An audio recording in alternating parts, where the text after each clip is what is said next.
ایک حدیث میں نے البدایہ میں پڑھی اور جب روایت پڑھی نا تو پڑھ کے میں نے کتاب بند کر دی. میں نے کہا بس بھائی اب اس سے آگے کہاں جانا ہے کسی نے, یہ تو حد ہے, اس عنوان پر حد ہے.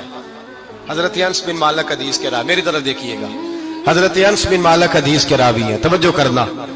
کہتے ہیں ایک بی بی حضور کے پاس آئی, اپنا علاقہ چھوڑ آئی, آ کے کھڑی ہوئی تو اس نے کہا حضور میں خاندان بھی چھوڑ آئی ہوں, سسرال بھی, میکا بھی, ننیال بھی, ددیال بھی, میں ہر ایک کو چھوڑ آئی ہوں. میں جائیداد والی تھی وہ بھی چھوڑ آئی ہوں, مال دولت بھی چھوڑ, ایک میرا بیٹا تھا جوان وہ میں ساتھ لائی ہوں.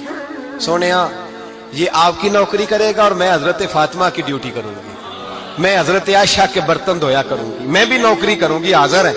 فرماتے ہیں رسول پاک نے بچہ اصحاب صفہ میں رکھ لیا, اصحاب صفہ میں, اور بی بی کو نبی پاک صلی اللہ علیہ وسلم نے عورتوں کے ساتھ متعین کیا. حضرت انس کہتے ہیں وہ نوجوان بڑا پیارا, بڑا میٹھا, بڑا دھیما, بڑا وفاشار, وہ سبق اچھی طرح یاد کرتا, وہ نماز دلچسپی سے پڑھتا, وہ حضور کی باتوں کو غور سے سنتا, وہ رسیلا, وہ سنجیدہ, وہ کم گو, وہ میٹھا, وہ پیارا. کہتے ہیں بڑی دلکشا طبیعت, اس کی مقناطیسی سی شخصیت, طبیعت کھنچی چلی جائے اس کی طرف, بڑا حسین و جمیل وہ نوجوان. اس ماں بیٹے کے تذکرے ہونے لگے کہ بڑی جائیدادیں چھوڑ کے آئے, بڑے مال والے, انہوں نے بڑی قربانی دی ہے, ہر رشتہ ناتا توڑ کے رب رسول سے یارانہ لگایا ہے. اللہ بڑا بے نیاز ہے. وہ بچہ بیمار ہو گیا, شدید علیل ہوا. حضرت انس بن مالک فرماتے ہم قریب جا کے بیٹھے تیمارداری کرنے تو اتنا علیل ہوا, اتنا علیل ہوا کہ اس کا وجود کانپنے لگا. کہتے ہیں کچھ ہی دیر گزری تو اس نے کلمہ پڑھا, روح پرواز کر گئی, روح پرواز کر گئی, سننا روح پرواز کر گئی. کہتے ہیں نبی پاک صلی اللہ علیہ وسلم کو بلایا, حضور آئے تو آنکھوں میں آنسو.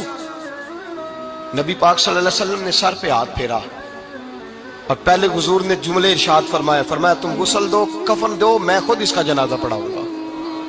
پھر حضور نے فرمایا نہیں, اسے غسل نہیں دینا. ارادہ بدل گیا, پروگرام تبدیل ہو گیا, اسے غسل نہیں دینا, کفن نہیں دینا. حضور کیا کرے؟ فرمایا اس کی اماں کو جا کے بتاؤ. یہ نہیں فرمایا بلا کے لاؤ, اماں کو جا کے بتاؤ. حضرت انس کہتے ہیں میں نے کوئی نرالا سے رنگ دیکھا, کوئی منفرد سا انداز دیکھا, ہمیں بھیج دیا اماں کو بلاؤ, اور خود نبی پاک اس کمرے سے نکل گئے اور حضور کے آنسو بھی یکدم خشک ہو گئے, مزاج بدل گیا, پریشانی بدل. اماں کو بلاؤ اس کی.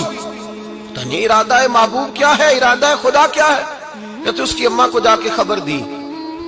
تو ماں کو تو بس کوئی اتنا بتا دے کہ بیٹا سائیکل سے گر گیا ہے, سائیکل سے گر گیا ہے. اماں ساری رات سوتی نہیں.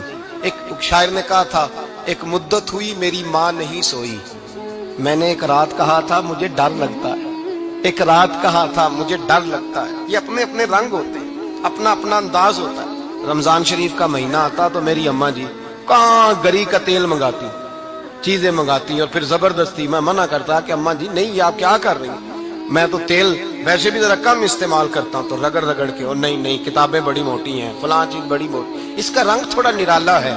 اور یہ جو ماں کا رنگ ہے نا, اس جیسا رنگ دوسرا ملتا بھی کوئی نہیں دنیا میں. یہ اپنی مثال آپ ہی ہے. اماں کو کہا تیرا بیٹا, اماں ذرا دوڑی, گری, پھر اٹھی, پھر گری, پھر اٹھی, پھر گری, روتی ہوئی آئی. کہتے ہیں پیچھے وہ روئی, لیکن جب بیٹے کی میت کے قریب آئی تو اب نہیں روئی.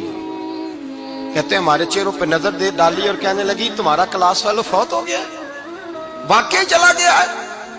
کہاں پردہ کر, واقعی کہاں؟ کہتے ہیں اماں نا زمین پہ بیٹھی اور پہلے اس نے بیٹے کے پیر اٹھا کے چومے, پھر سینے پہ رکھے, پھر وہاں سے اٹھی اور ادھر آئی, سر سجدے میں رکھا اور دونوں ہاتھ اٹھا کے کہنے لگی اے اللہ میں دولت کے لیے ایمان نہیں لائی تھی, اے اللہ میں جائیدادوں کے لیے کلمہ نہیں پڑھا تھا, مولا میں تیری بارگاہ میں آئی تھی تو میں تیرے اور تیرے رسول کو مان کر آئی تھی. خدا بندہ میں نے میکے چھوڑ دیے, سسرال چھوڑ دیا, ننیال چھوڑ دیے, ددیال, وہ دشمن تھے سارے دین کے, چھوڑ کے آئی. میں نے آرزوؤں کا بڑا مکان بھی چھوڑا. خدا بندہ بیٹے نے جانا تھا, مجھے شکوہ کوئی نہیں, لیکن خدا بندہ اب میرے سارے کہیں گے تو نے کلمہ پڑھا تھا تو تیرا بیٹا ہی چلا گیا.